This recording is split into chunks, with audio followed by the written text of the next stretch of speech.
Friends, welcome back to my channel. ಹೇಗಿದ್ದೀರಾ ಎಲ್ಲರೂ? ನಾನು ಚೆನ್ನಾಗಿದ್ದೀನಿ, ನೀವು ಚೆನ್ನಾಗಿದ್ದೀರ ಅಂತ ಅಂದ್ಕೊಂಡಿದ್ದೀನಿ. ಇವತ್ತು ನಾನು ನಿಮಗೆ ಎಲ್ಲರಿಗೂ ಪ್ರೆಗ್ನೆನ್ಸಿ ಸಿಮ್ಟಮ್ಸ್ ಯಾವ ಥರ ಇರುತ್ತೆ, ಹೇಗೆ ಬರುತ್ತೆ ಅಂತ ನಾನು ನಿಮಗೆ ತಿಳಿಸಿಕೊಡ್ತಾ ಇದ್ದೇನೆ. ಪ್ರೆಗ್ನೆನ್ಸಿಯಲ್ಲಿ ಯಾವ ಥರ ಸಿಮ್ಟಮ್ಸ್ ಎಲ್ಲ ಇರುತ್ತೆ ಅಂತ ನಾನು ಹೇಳ್ಕೊಡ್ತೀನಿ. ಕೆಲವರಿಗೆ ಒಬ್ಬೊಬ್ಬರಿಗೆ ಆ ಸಿಮ್ಟಮ್ಸ್ ಇರಲ್ಲ, ಎಲ್ಲರಿಗೂ ಇರಬೇಕಂತೇನಿಲ್ಲ, ಕೆಲವ್ರಿಗೆ ಇರಲ್ಲ ಆ ಸಿಮ್ಟಮ್ಸ್ ಎಲ್ಲ. ನನಗೆ ಯಾವ ಥರ ಇತ್ತು, ನಾನು ಯಾವುದೆಲ್ಲ ಸಿಮ್ಟಮ್ಸ್ ಇತ್ತು ಅಂತ ನಿಮ್ಗೆ ನಾನು ಶೇರ್ ಮಾಡ್ಕೊಳ್ತೇನೆ. ಕೆಲವೊಂದು ಸಿಮ್ಟಮ್ಸು ಕೆಲವರಿಗೆ 9 ಮಂತ್ಸ್ ತನಕ ಇರುತ್ತೆ, ಕೆಲವರಿಗೂ ಒಬ್ರಿಗೂ ಒಂದೊಂದು ಸಿಮ್ಟಮ್ಸ್ ಇರೋದೇ ಇಲ್ಲ. ನೋಡುವ, ನನಗೆ ಇಷ್ಟು ಸಿಮ್ಟಮ್ಸಲ್ಲಿ ಯಾವುದಾದ್ರೂ ನಿಮಗೆ ಇದ್ದರೆ ಪ್ಲೀಸ್ ಕಮೆಂಟ್ ಮಾಡಿ ನನಗೆ. ನೆಕ್ಸ್ಟ್ ವ್ಲಾಗ್ನಲ್ಲಿ ನಾನು ಮನೆಯಲ್ಲೇ ಪ್ರೆಗ್ನೆನ್ಸಿ ಕಿಟ್ ತೊಗೊಂಬಂದು ಯಾವ ಥರ ಟೆಸ್ಟ್ ಮಾಡ್ಬೋದು ಅಂತ ನೆಕ್ಸ್ಟ್ ವಿಡಿಯೋದಲ್ಲಿ ನಾನು ಹೇಳ್ಕೊಡ್ತೀನಿ. ಮತ್ತು ಯಾವಾಗ ನಾವು ಪ್ರೆಗ್ನೆನ್ಸಿ ಕಿಟ್ ತೊಗೊಂಬಂದು ಚೆಕ್ ಮಾಡಬೇಕು ಅಂತ ಸಹ ಹೇಳ್ಕೊಡ್ತೀನಿ. ಈಗ ನಾನು ಒಂದೊಂದಾಗಿ ಸಿಮ್ಟಮ್ಸ್ ಹೇಳ್ತಾ ಹೋಗ್ತೇನೆ, ಅದು ನನಗೆ ಇತ್ತ ಅಂತ ನಾನು ನಿಮ್ಮ ಹತ್ರ ಹೇಳ್ತೇನೆ. ನಿಮ್ಮ ಹತ್ರ ಇದ್ದರೆ ಆ ಥರ ಒಂದು ಸಿಮ್ಟಮ್ಸ್ ನಿಮಗೂ ಇದ್ದರೆ ಪ್ರೆಗ್ನೆನ್ಸಿ ಕನ್ಫರ್ಮೇಷನ್ ಮಾಡ್ಕೊಳ್ಳಿ. ಓಕೆ, ಈಗ ನಾನು ಒಂದೊಂದಾಗಿ ಸಿಮ್ಟಮ್ಸ್ ಹೇಳ್ತಾ ಹೋಗ್ತೇನೆ. ಫಸ್ಟ್ ಸಿಮ್ಟಮ್ಸ್ ಏನಂತ ಹೇಳಿದರೆ, ಫಸ್ಟ್ ಸಿಮ್ಟಮ್ಸ್ ನಮಗೆ ಪೀರಿಯಡ್ ಮಿಸ್ ಆಗೋದು. ಇದು ಮೋಸ್ಟ್ ಕಾಮನ್, ಎಲ್ಲರಿಗೂ ಇದು ಅರ್ಲಿ ಪ್ರೆಗ್ನೆನ್ಸಿ ಸಿಮ್ಟಮ್ಸ್. ಇದು ನಾರ್ಮಲ್ ಎಲ್ಲರಿಗೂ ಆಗ್ತದೆ. ಕೆಲವ್ರಿಗೆ ಏನಪ್ಪ ಅಂತ ಹೇಳಿದರೆ ಈ ಹಾರ್ಮೋನ್ ವೇರಿಯೇಷನ್ಸ್ ಎಲ್ಲ ಇರ್ತದಲ್ವ, ಸೊ ಅವರಿಗೆ ಈ ಪೀರಿಯಡ್ಸು ಕರೆಕ್ಟ್ ಟೈಮ್ ಆಗಲ್ಲ. ಕೆಲವರಿಗೆ 5 ಡೇಸ್ ಬಿಟ್ಟಾಗುತ್ತೆ, ಕೆಲವರಿಗೆ 3 ಡೇಸ್ ಬಿಟ್ಟಾಗುತ್ತೆ, ಕೆಲವರಿಗೆ 1 ಮಂತ್ ಬಿಟ್ಟು ಆಗೋರು ಇದ್ದಾರೆ. ಸೊ ಇದನ್ನೆಲ್ಲ ಪ್ರೆಗ್ನೆನ್ಸಿ ಅಂತ ಹೇಳಲಿಕ್ಕಾಗಲ್ಲ. ಸೊ ಯಾವುದಕ್ಕೂ ನೀವು 10 ಡೇಸ್ ಬಿಟ್ಟು ಒಂದು ಸಲ ಪ್ರೆಗ್ನೆನ್ಸಿ ಕಿಟ್ ತೊಗೊಂಬಂದು ಚೆಕ್ ಮಾಡಿ ನೋಡಿ, ಕನ್ಫರ್ಮ್ ಮಾಡಿಕೊಡಿ. ಇದು ಪೀರಿಯಡ್ಸ್ ಮಿಸ್ ಆಗೋದು first early pregnancy symptoms. Okay, second symptoms ಏನಪ್ಪ ಅಂತ ಹೇಳಿದರೆ ಸ್ಪಾಟಿಂಗ್ ಆ್ಯಂಡ್ ಕ್ರ್ಯಾಂಪಿಂಗ್ಸ್. ಇದು ಯಾವಾಗ ಆಗುತ್ತೆ ಅಂತೇಳಿದರೆ, ಯಾಕೆ ಆಗುತ್ತೆ ಅಂತೇಳಿದರೆ, ಈ ಸ್ಪಾಟಿಂಗ್ ಮತ್ತು ಕ್ರಾಂಪಿಂಗ್ಸ್ ನಮಗೆ ಕಾನ್ಸ್ಟಿಪೇಷನ್ ಆದಮೇಲೆ ಎಗ್ ಅಟ್ಯಾಚ್ ಆಗುತ್ತೆ. ಅಟ್ಯಾಚ್ ಆದಮೇಲೆ ಇದು ನಮಗೆ ಸ್ವಲ್ಪ ಪೀರಿಯಡ್ಸ್ ಆದಾಗ ಚುಚ್ಚೂರು ಬ್ಲೀಡಿಂಗ್ ಆಗುತ್ತೆ ಅಲ್ವಾ, ಆ ಥರ ಚುಚ್ಚೂರು ಬ್ಲೀಡಿಂಗ್ ಆಗೋದು. ಮತ್ತು ಪೀರಿಯಡ್ ಆದಾಗ ನಮಗೆ ಸ್ವಲ್ಪ ಪೀರಿಯಡ್ ಆಗೋ ಟೈಮಲ್ಲಿ ನಮಗೆ ಕೆಳ ಹೊಟ್ಟೆ ನೋವಾಗುತ್ತೆ ಅಲ್ಲ, ಕ್ರ್ಯಾಂಪಿಂಗ್ಸ್ ಥರ ಅಂದರೆ ಮಸ್ತ್ ತುಂಬ ನೋವಾಗೋದು, ಈ ಥರ ಎಲ್ಲ ಆಗುತ್ತೆ ಅಲ್ವಾ, ಅದು ನಮ್ಮದು ಇದೊಂದು ಸಿಮ್ಟಮ್ಸ್. ಇದು ಎಲ್ರಿಗೂ ಆಗುತ್ತೆ ಅಂತ ಏನಿಲ್ಲ, ನನಗೂ ಇರಲಿಲ್ಲ ಇದು, ಸ್ಪಾಟಿಂಗಲ್ಲ ಇರಲಿಲ್ಲ. ಸ್ವಲ್ಪ ಹೊಟ್ಟೆ ನೋವು ನನಗೆ ಇತ್ತು, ಬಟ್ ಇದು ಸ್ಪಾಟಿಂಗಲ್ಲ ಇರಲಿಲ್ಲ. ಇದು ಎಲ್ರಿಗೂ ಆಗುತ್ತೆ ಅಂತ ಇಲ್ಲ, ಕೆಲವರಿಗೆ ಆಗುತ್ತೆ, ಕೆಲವರಿಗೆ ಆಗಲ್ಲ. ಇದು ಮೋಸ್ಟ್ ಕಾಮನ್ ಸಿಮ್ಟಮ್ಸ್ ಅಲ್ಲ, ಕೆಲವ್ರಿಗೆ ಆಗುತ್ತೆ. ಇದೊಂದು ಸಿಮ್ಟಮ್ಸ್. ಓಕೆ, ಥರ್ಡ್ ಸಿಮ್ಟಮ್ಸ್ ಏನಪ್ಪ ಅಂತ ಹೇಳಿದರೆ ಬ್ರೆಸ್ಟ್ ಚೇಂಜಸ್ ಮತ್ತು ಪೇನ್. ಇದು ಎಲ್ರಿಗೂ ಇರುತ್ತೆ ಅಂತ ಹೇಳಲಿಕ್ಕಾಗಲ್ಲ. ಪೀರಿಯಡ್ ಮಿಸ್ ಆಗೋಕ್ಕೆ 1 ವೀಕ್ ಇರುವಾಗ, 4 ಡೇಸ್ ಅಂತ ಇರುವಾಗ ಬ್ರೆಸ್ಟ್ ಒಂಥರ ಹೆವಿ ಪೇಯ್ನ್ ಇದ್ದಾಗೆ ಆಗೋದು, ಮತ್ತು ತುಂಬ ಪೇಯ್ನ್ ಆಗ್ತಾ ಇರ್ತದೆ. ನನಗಿತ್ತು ಇದು ಸಿಮ್ಟಮ್ಸ್, ನನಗಿತ್ತು ತುಂಬ ಹೆವಿ ಪೇಯ್ನ್ ಆಗ್ತಿತ್ತು, ಏನೋ ಒಂಥರ ಹೆವಿಯಾಗಿ ಫೀಲ್ ಆಗ್ತಿತ್ತು. ಸೊ ಇದು ಕಾಮನಾಗಿ ಎಲ್ಲರಿಗೂ ಇರುತ್ತೆ ಅಂತ ಹೇಳೋಕ್ಕಾಗಲ್ಲ, ನನಗಂತೂ ಇತ್ತು ಈ ಸಿಮ್ಟಮ್ಸ್. ನಿಮಗಿದ್ರೆ ಚೆಕ್ ಮಾಡ್ಕೊಳ್ಳಿ. ಇದು ಒಂದು ಸಿಮ್ಟಮ್ಸ್. 1, 2, 3ನೇ ಸಿಮ್ಟಮ್ಸ್ ನೋಡ್ಕೊಂಡು ಬಂದ್ರಿ. ಇವಾಗ 4ನೇ ಸಿಮ್ಟಮ್ಸ್ ಏನಪ್ಪ ಅಂತ ಹೇಳಿದ್ರೆ ಫ್ಯಾಟಿಗ್.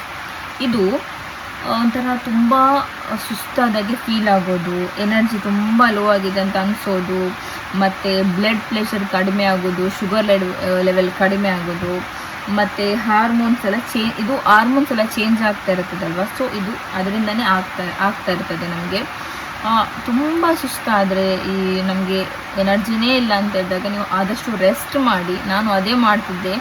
ನನಗಂತೂ 3 ಮಂತ್ ಫುಲ್ಲು ನಂದು ಎನರ್ಜಿ ಲೋ ಆಗಿ ಹೋಗಿತ್ತು, ಎದ್ದಳಿಕೆ ಆಗ್ತಿರಲಿಲ್ಲ, ಏನೂ ಮಾಡ್ಲಿಕ್ಕೆ ಮನಸ್ಸು ಬರಲ್ಲ.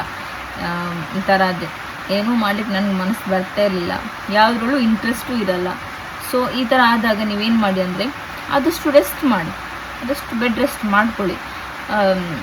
ಸೊ ಇದು 4ನೇ ಸಿಮ್ಟಮ್ಸ್ ಹೇಳ್ಬೋದು. ಇದು ನಾನು ಇವಾಗಲೇ ಹೇಳ್ತಿದ್ದೇನೆ, ಇದು ಎಲ್ಲರಿಗೂ ಈ ಸಿಮ್ಟಮ್ಸ್ ಇರಬೇಕಂತೇನಿಲ್ಲ. ಇದರಲ್ಲಿ ಕೆಲವರಿಗೆ 1-2 ಸಿಮ್ಟಮ್ಸ್ ಇರ್ಬೋದು, ಕೆಲವರಿಗೂ ಏನೂ ಸಿಮ್ಟಮ್ಸ್ ಇರೋದವರು ಇದ್ದಾರೆ. ಇದರಲ್ಲಿ ಕೆಲವರಿಗೆ ಯಾವುದಾದ್ರು ಒಂದು ಸಿಂಪ್ಟಮ್ಸ್ ಇದ್ದರೆ ಕಮೆಂಟ್ ಮಾಡಿ ನನಗೆ. ಇವಾಗ ನೆಕ್ಸ್ಟ್ ಸಿಂಪ್ಟಮ್ಸ್ ಏನಪ್ಪ ಅಂತ ಹೇಳಿದ್ರೆ ನಾಸಿಯಾ. ಕೆಲವರಿಗೆ ಹೆವಿ ವಾಮಿಟಿಂಗ್, ಬೆಳಗ್ಗೆ ಎದ್ದ ತಕ್ಷಣ ವಾಮಿಟಿಂಗ್, ಕೆಲವರಿಗೆ ನೈಟ್ ಎದ್ದ ತಕ್ಷಣ ವಾಮಿಟಿಂಗ್, ಈ ಥರ ಹೆವಿ ವಾಮಿಟಿಂಗ್ ಇರ್ತದೆ. ಯಾವ ಸ್ಮೆಲ್ಲು ತೊಗೊಳಿಕ್ಕಾಗಲ್ಲ. ರೈಸ್ ಅಲ್ಲಿ ರೈಸ್ ಆಗ್ತಾಯಿದ್ರೆ ಅದು ಸ್ಮೆಲ್ ಆಗಲ್ಲ. ನನಗಿತ್ತು ಸಿಂಪ್ಟಮ್ಸ್ ಹೆವಿ. ನನಗೆ ಒಂದು ಕನ್ಫರ್ಮ್ ಆದಮೇಲೆ ನಂಗೆ ಶುರುವಾಗಿದೆ, ಸ್ಟಾರ್ಟ್ ಆಗಿದೆ. ಕನ್ಫರ್ಮ್ ಆದ 2 ಮಂತ್ಗೆ ನನಗೆ ಜನವರಿ 22ಗೆ ಕನ್ಫರ್ಮ್ ಆಗಿತ್ತು ಪ್ರೆಗ್ನೆನ್ಸಿದು. ನನಗೆ ಕನ್ಫರ್ಮ್ ಆಗಿದ್ದ ಕೂಡಲೇ ವಾಮಿಟಿಂಗ್ ಸ್ಟಾರ್ಟ್, ಮರುದಿನನೇ ಸ್ಟಾರ್ಟ್ ಆಯಿತು ನನಗೆ ವಾಮಿಟಿಂಗ್. ಅದಕ್ಕಿಂತ ಮುಂಚೆ ಸುಸ್ತಾಗ್ತಾಯಿತ್ತು, ಆಮೇಲೆ ನಂಗೆ ಸ್ಟಾರ್ಟ್ ಆಯಿತು. 4 ಮಂತ್ ತನಕ ನನಗೆ ಫುಲ್ಲು ವಾಮಿಟಿಂಗ್. ಯಾವ ಕೆಲವರಿಗೆ ಸ್ಮೆಲ್ ಆಗಲ್ಲ, ನಮ್ಮದು ಒಗ್ಗರಣೆ ಸ್ಮೆಲ್ ಆಗಲ್ಲ, ರೈಸ್ ಸ್ಮೆಲ್ ಆಗಲ್ಲ, ಎಲ್ಲರಿಗೂ ಇರುತ್ತೆ ನಾನು ಹೇಳ್ತಿಲ್ಲ, ಈಗಲೂ ಸಹ ನನಗಿತ್ತು ಸಿಂಪ್ಟಮ್ಸ್ ಹೆವಿ ಇತ್ತು. ನನಗೆ ವಾಮಿಟಿಂಗ್ ಇತ್ತು. ಕೆಲವರಿಗೆ ಇದು ಏನಂತ ಹೇಳ್ತಾರಲ್ಲ, ವಾಮಿಟಿಂಗ್ ಆದಾಗ ವಾಮಿಟಿಂಗ್ ಮಾಡಿ ಕೆಲವರಿಗೆ ಸಾಕಪ್ಪ ಎನರ್ಜಿ ಫುಲ್ಲು ಸುಸ್ತಾಗಿ ನನಗೆ ಪ್ರೆಗ್ನೆನ್ಸಿ ಬೇಡ ಅಂತ ಅನಿಸ್ಬಿಡ್ತದೆ, ಅಷ್ಟು ಹೆವಿಯಾಗಿ ಆಗಿಬಿಡ್ತಿದೆ. ಸೊ ಆದಷ್ಟು ನೀವು ನೀರು ಕುಡೀರಿ ಈ ಟೈಮಲ್ಲಿ, ಆದಷ್ಟು ನೀರು ಕುಡೀರಿ. ಕೆಲವು ನೀರು ಕುಡಿಲಿಕ್ಕೂ ಆಗಲ್ಲ. ಬೆಳಗ್ಗೆ ಇದು ಜಾಸ್ತಿ ಬೆಳಗ್ಗೆ ಎದ್ದ ತಕ್ಷಣ ಏನೋ ಒಂಥರ ಸುಸ್ತಾಗೋದು, ಎದ್ದ ತಕ್ಷಣ ತಲೆ ತಿರ್ಗೋದು, ಮತ್ತು ಸಡನ್ಲಿ ಆ ಕಡೆ ಈ ಕಡೆ ತಿರುಗಿದ ಕೂಡಲೇ ಸುಸ್ತಾಗೋದು, ತಲೆ ತಿರುಗಿದಾಗೆ ಆಗೋದು, ವಾಮಿಟ್ ಬರೋದು. ಇದು ಮೋಸ್ಟ್ ಕಾಮನ್ ಸಿಂಪ್ಟಮ್ಸ್. ಎಲ್ರಿಗೂ ಅಟ್ಲೀಸ್ಟ್ ವಾಮಿಟಿಗೆಲ್ಲ ಸುಸ್ತಾದರೂ ಆಗ್ತಾ ಇರ್ತದೆ, ಕೆಲವ್ರಿಗೆ ಇರಲ್ಲ, ಏನು ಮಾಡಲಿಕ್ಕಾಗಲ್ಲ. ಇನ್ನೊಂದು ಸಿಂಪ್ಟಮ್ಸ್ ಏನಪ್ಪ ಅಂತೇಳಿದ್ರೆ ಪದೇ ಪದೇ ಯೂರಿನ್. ನನಗಿತ್ತು ಈ ಸಿಂಪ್ಟಮ್ಸ್. ಫಸ್ಟ್ ನನಗೆ ಗೊತ್ತಾಗ್ತಿರಲಿಲ್ಲ ಇದು ಯಾಕೆ ನನಗೆ ಈ ಥರ ಯೂರಿನ್ ಹೋಗ್ತಾಯಿದೆ, ಏನಾದ್ರು ಜಾಸ್ತಿ ನೀರು ಕುಡಿದ್ಬಿಟ್ನಾ ಅಂತ ಆ ಥರ ಅನಿಸ್ತಾಯಿತ್ತು. ನನಗೆ ಗೊತ್ತಿರಲಿಲ್ಲಲ್ವಾ ಇದು ಸ್ಟಾರ್ಟಿಂಗ್. ಮತ್ತೆ ಗೊತ್ತಾಯಿತು ಇದು ಪ್ರೆಗ್ನೆನ್ಸಿ ಆದಮೇಲೆ. ಇದು ಮಾತ್ರ ಕಂಟಿನ್ಯೂ ಆಗಿ ಫಸ್ಟ್ ಸ್ಟಾರ್ಟ್ ಆಗಿದ್ದು ಲಾಸ್ಟ್ ತನಕ ಇರುತ್ತೆ ಈ ಸಿಂಪ್ಟಮ್ಸ್, ಯೂರಿನ್. ಪದೇ ಪದೇ ನಾನಂತೂ ಒಂದು ಹಾಫ್ ಆನ್ ಅವರ್ ಬಿಟ್ಟು ಹೋಗ್ತಾ ಇದ್ದೆ ಪದೇ ಯೂರಿನ್. 7 ಮಂತ್ ಆದಮೇಲೆ ಇನ್ನೂ ಜಾಸ್ತಿ ಯೂರಿನ್ ಹೋಗೋದು. ಸೊ ಇದೊಂದು ಸಿಂಪ್ಟಮ್ಸ್. ಇದು ನಾರ್ಮಲ್ ಎಲ್ಲರಿಗೂ ಇರುತ್ತೆ ಯೂರಿನ್ದು. ಅಟ್ಲೀಸ್ಟ್ ಕನ್ಫರ್ಮ್ ಆದ 3 ಮಂತ್ ಆದಮೇಲೆ ಅದು ಇದು ಸಿಂಪ್ಟಮ್ಸ್ ಇರುತ್ತೆ. ನೆಕ್ಸ್ಟ್ ನಾನು ನಿಮಗೆ ನೆಕ್ಸ್ಟ್ ವ್ಲಾಗಲ್ಲಿ ನಾನು ನಿಮಗೆ ಫಸ್ಟ್ ಸೆಮಿಸ್ಟರಲ್ಲಿ ಯಾವ ಥರ ಸಿಂಪ್ಟಮ್ಸ್ ಇರುತ್ತೆ ಅಂತ ಅದರ ಬಗ್ಗೆ ನಾನು ವಿಡಿಯೋ ಮಾಡ್ತೇನೆ. ನನಗೆ ಯಾವ ಥರ ಸಿಂಪ್ಟಮ್ಸ್ ಇತ್ತು, ಏನೆಲ್ಲ ಆಗ್ತದೆ ಅದರ ಬಗ್ಗೆ ಸಹ ನಾನು ವಿಡಿಯೋಲ್ಲಿ ತಿಳಿಸ್ಕೊಡ್ತೇನೆ. ಮತ್ತೊಂದು ಏನಂದರೆ ಮೂಡ್ ಸ್ವಿಂಗ್ಸ್. ಮೂಡ್ ಸ್ವಿಂಗ್ಸ್ ಎಲ್ರಿಗಿರುತ್ತೆ ಕಾಮನ್ ಆಗಿ. ನಂಗೆ ಇತ್ತು ಅಲ್ವಾ, ನನಗೆ ಗೊತ್ತಾಗ್ತಿರಲಿಲ್ಲ, ಆ ಥರ ಆಗಿತ್ತು. ಒಂದೊಂದು ಥರ ಒಂದೊಂದು ಮೂಡ್ ಸ್ವಿಂಗ್ಸ್ ಇರ್ತಾಯಿತ್ತು. ಒಂಥರ ಕಿರಿಕಿರಿ ಆಗೋದು, ಏನೋ ಒಂಥರ ಕಿರಿಕಿರಿ, ಏನೂ ಬೇಡ, ಏನೇನು ಸಿಟ್ಟು ಬರೋದು, ಏನೇನು ಅಳು ಬರೋದು. ಸೊ ಇದೆಲ್ಲ ಹಾರ್ಮೋನ್ಸ್ ವೇರಿಯೇಷನ್. ಸೊ ಏನು ಮಾಡಲಿಕ್ಕಾಗಲ್ಲ. ನನಗೆ ಗೊತ್ತಾಗ್ತಿರಲಿಲ್ಲ ಸ್ಟಾರ್ಟಿಂಗ್. ಮತ್ತೆ ಗೊತ್ತಾಯಿತು, ಇದು ಪ್ರೆಗ್ನೆಂಟ್ ಆದಮೇಲೆ ಈ ಥರ ಆಗ್ತಾ ಇರೋದೇನೋ ಅಂತ ಮತ್ತೆ ಗೊತ್ತಾಯಿತು. ನನಗೆ ಡಾಕ್ಟ್ರು ಹೇಳಿದರು ಯಾಕೆ ಈ ಥರ ಆಗ್ತಿದೆ ನಂಗೆ ಗೊತ್ತಾಗ್ತಾ ಇಲ್ಲ ಅಂತ ಹೇಳಿದಾಗ ಡಾಕ್ಟ್ರು ಹೇಳಿದ್ದು ಪ್ರೆಗ್ನೆನ್ಸಿಯಲ್ಲಿ ಇದೊಂದು ಸಿಂಪ್ಟಮ್ಸ್ ಅಂತೇಳಿ. ಸೊ ಇದು ಸಹ ಎಲ್ರಿಗೂ ಇರಬೇಕಂತೇನಿಲ್ಲ, ಕೆಲವ್ರಿಗೆ ಇರ್ಬೋದು. ಸೊ ಇದೊಂದು ಸಿಂಪ್ಟಮ್ಸ್. ಓಕೆ, ಮತ್ತು ಕೆಲವ್ರಿಗೆ ಇನ್ನೊಂದು ಸಿಂಪ್ಟಮ್ಸ್ ಇರುತ್ತೆ. ಯಾವ ಥರ ಸಿಂಪ್ಟಮ್ಸ್ ಅಂತ ಹೇಳಿದರೆ ಈ ಹೆವಿ ತಲೆನೋವಾಗೋದು. ನನಗಿರಲಿಲ್ಲ ಈ ಸಿಂಪ್ಟಮ್ಸ್, ತಲೆನೋವೆಲ್ಲ ಏನೂ ಇರಲಿಲ್ಲ. ಕೆಲವರಿಗೆ ತುಂಬ ತಲೆನೋವು ಇರೋದು ಮತ್ತು ತುಂಬ ಸೊಂಟ ನೋವು ಇರೋದು, ಅದೆಲ್ಲ ಸಿಂಪ್ಟಮ್ಸ್ ಇರ್ತದೆ. ಕೆಲವರಿಗೆ ಜ್ವರ ಬರೋ ಚಾನ್ಸಸ್ ಇರ್ತದೆ. ನನಗಿದೆಲ್ಲ ಏನು ಸಿಂಪ್ಟಮ್ಸ್ ಇರಲಿಲ್ಲ, ತಲೆನೋವು ಅದಲ್ಲೇನಿರಲಿಲ್ಲ. ನನಗೆ ಮೂಡ್ ಸ್ವಿಂಗ್ಸ್ ಇತ್ತು, ಬ್ರೆಸ್ಟ್ ಚೇಂಜಸ್ ಇತ್ತು, ಮತ್ತು ವಾಮಿಟಿಂಗ್ ಇತ್ತು, ಅದೇ ನಾಸಿಯಾ ಇತ್ತು, ಇದೆಲ್ಲ ಇತ್ತು. ಕೆಲವೊಂದಿತ್ತು, ಮತ್ತು ಎಲ್ಲವೂ ನನಗಿರಲಿಲ್ಲ. ಸೊ ನಿಮಗೆ ಸಹ ನಾನು ಅದೇ ಹೇಳ್ತಿರೋದು, ಎಲ್ಲ ಸಿಂಪ್ಟಮ್ಸ್ ನಿಮಗೂ ಇರಬೇಕಂತೇನಿಲ್ಲ. ಕೆಲವರಿಗೆ ಇರುತ್ತೆ, ಕೆಲವರಿಗೆ ಇರೋದೇ ಇರ್ಬೋದು. ಸೊ ನೀವು ಎಣಿಸ್ಕೊಳ್ಬೋದು, ಅಯ್ಯೋ ನನಗೆ ಈ ಥರ ಸಿಂಪ್ಟಮ್ಸ್ ಇಲ್ಲಲ್ವಾ, ನಾನು ಪ್ರೆಗ್ನೆಂಟ್ ಅಲ್ವೇನೋ ಅಂತ ಅದು ಎಣಿಸ್ಕೊಳ್ಬೇಡಿ. ಕೆಲವರಿಗೆ ಏನೂ ಇರಲ್ಲ, ಸಿಂಪ್ಟಮ್ಸ್ ನಾರ್ಮಲ್ ಆಗಿರ್ತದೆ. ಸೊ ಹೇಳಲಿಕ್ಕಾಗಲ್ಲ, ಒಬ್ಬೊಬ್ರಿಗೂ ಬಾಡಿ ಯಾವ್ಯಾವ ಥರ ಇರ್ತದೆ ಅಂತ ಹೇಳೋಕ್ಕಾಗಲ್ಲ. ಸೊ ಒಬ್ಬೊಬ್ಬರಿಗೆ ಯಾವುದಾದ್ರು ಒಂದಾದರೂ ಸಿಂಪ್ಟಮ್ಸ್, 2 ಸಿಂಪ್ಟಮ್ಸ್ ಇರ್ಬೋದು. ಓಕೆ, ಇವಾಗಲೇ ಗೊತ್ತಾಗಿರ್ಬೋದು ಯಾವ್ಯಾವ ಥರ ಸಿಂಪ್ಟಮ್ಸ್ ಇರುತ್ತೆ, ಕೆಲವರಿಗೆ ಇರಲ್ಲ ಅಂತ ನಿಮಗೆ ಆಲ್ರೆಡಿ ಈಗಾಗಲೇ ಗೊತ್ತಾಗಿರ್ಬೋದು. ಇಷ್ಟೆಲ್ಲ ಸಿಂಪ್ಟಮ್ಸ್ ಯಾವುದಾದ್ರು ಒಂದಾದಿದ್ದರೆ ನೀವು ಪ್ರೆಗ್ನೆನ್ಸಿ ಟೆಸ್ಟ್ ಮಾಡ್ಕೊಳ್ಳಿ. ಪೀರಿಯಡ್ ಮಿಸ್ ಆಗಿ 10 ಡೇಸ್ ಆದಮೇಲೆ ಟೆಸ್ಟ್ ಮಾಡ್ಕೊಳ್ಳಿ. ಕ್ಲಿಯರಾಗಿ ರಿಸಲ್ಟ್ ಬರುತ್ತೆ. 4 ಡೇಸಿಗೂ ಬರುತ್ತೆ, ಕೆಲವರಿಗೆ 5 ಡೇಸಿಗೆಲ್ಲ ಬರುತ್ತೆ ರಿಸಲ್ಟ್. ಬಟ್ 10 ಡೇಸ್ ಆದಮೇಲೆ ಮಾಡ್ಕೊಳ್ಳಿ, ಕ್ಲಿಯರಾಗಿ ಬರುತ್ತೆ. ಮನೇಲಿ ಟೆಸ್ಟ್ ಮಾಡ್ಕೊಂಡಾದ್ಮೇಲೆ ನೀವು ದಯವಿಟ್ಟು ಡಾಕ್ಟ್ರ್ ಕನ್ಸಲ್ಟ್ ಮಾಡ್ಕೊಳ್ಳಿ, ಒಳ್ಳೆಯದು ಮಾಡ್ಕೊಳ್ಳಿ. ಇನ್ನೊಂದು ನಂಗೆ ನೆನಪೋಯ್ತು ಹೇಳೋಕ್ಕೆ. ಇನ್ನೊಂದು ಸಿಮ್ಟಮ್ಸ್ ಏನಪ್ಪ ಅಂತಂದರೆ ಈ ಸ್ಕಿನ್ನಲ್ಲಿ ಏನಾಗ್ತಿದೆ, ತುಂಬ ಡ್ರೈ ಆಗೋದು. ನನಗಾಗ್ತಿತ್ತು, ಈ ಸಿಮ್ಟಮ್ಸ್ ಇತ್ತು, ಸ್ಕಿನ್ ಡ್ರೈ ಆಗೋದು. ಆಮೇಲೆ ಈ ನೆಕ್ ಹತ್ರ ಎಲ್ಲ ನನಗೆ ಬ್ಲ್ಯಾಕ್ ಆಗಿದೆ ನೋಡಿ, ನೆಕ್ ಹತ್ರ ಎಲ್ಲ ಬ್ಲ್ಯಾಕ್ ಆಗೋದು, ಫುಲ್ ಒಂಥರ ಬ್ಲ್ಯಾಕ್ ಆಗೋದು.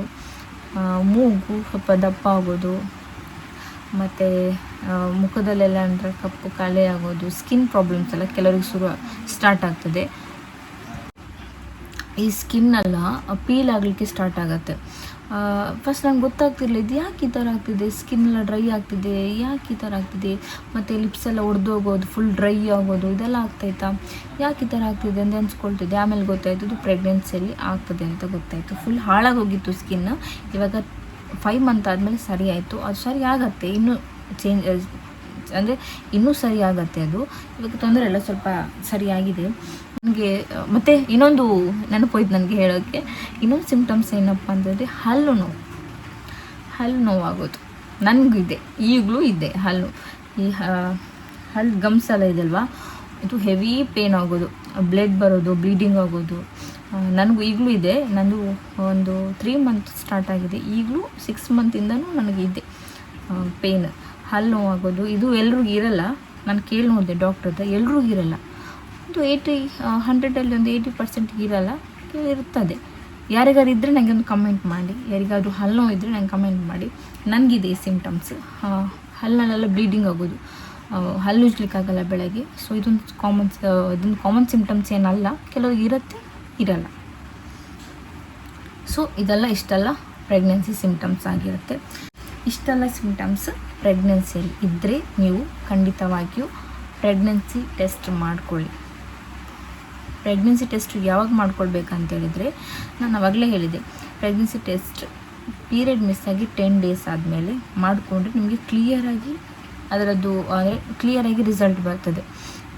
ನೀವು 4 ಡೇಸ್ ಟೆಸ್ಟ್ ಮಾಡಿದ್ರು ಸಹ ಬರ್ತದೆ. ಬಟ್ ನಂದು ಯಾವ ಥರ ಆಗಿತ್ತು ಅಂತೇಳಿದರೆ, ನಾನು ಪೀರಿಯಡ್ ಮಿಸ್ ಆಗಿ 7 ಡೇಸ್ ಆದಮೇಲೆ ಚೆಕ್ ಮಾಡಿದೆ ನಾನು. ಆವಾಗ ನನಗೆ ಏನೂ ತೋರಿಸ್ತಿರ್ಲಿಲ್ಲ. ಅಂದರೆ ಲೈಟ್ ಅಂದರೆ ಫೇಂಟ್ ಲೈನ್ ಹೇಳ್ತಾರಲ್ಲ, ಆ ಥರ ಲೈಟ್ ಏನೂ ಕಾಣ್ತಾ ಇರಲಿಲ್ಲ. ಆಮೇಲೆ ಇನ್ನೂ 2 ದಿನ ಬಿಟ್ಟು ಚೆಕ್ ಮಾಡಿದಾಗ ಸಮೇತ ನನಗೆ ಅದೇ ಥರನೇ ಬಂತು. ಲಾಸ್ಟಿಗೆ ನನಗೆ ಅಂದರೆ ನಾನು ಅಂದ್ಕೊಂಡಿರಲಿಲ್ಲ ನಾನು ಪ್ರೆಗ್ನೆಂಟ್ ಅಂತೇಳಿ, ಆ ಥರ ಅದು ತಲೆಯಲ್ಲೂ ಇರಲಿಲ್ಲ ನಂದು. ಆಮೇಲೆ ನಾನು ಹಾಸ್ಪಿಟಲ್ಗೆ ಹೋಗಿದ್ದೆ. ಆವಾಗ ಯೂರಿನ್ ಟೆಸ್ಟ್ ಮಾಡಿದಾಗ ಕನ್ಫರ್ಮ್ ಆಯಿತು, ನಾನು ಪಾಸಿಟಿವ್ ಬಂತು ನಂದು ಪ್ರೆಗ್ನೆಂಟ್ ಅಂತೇಳಿ.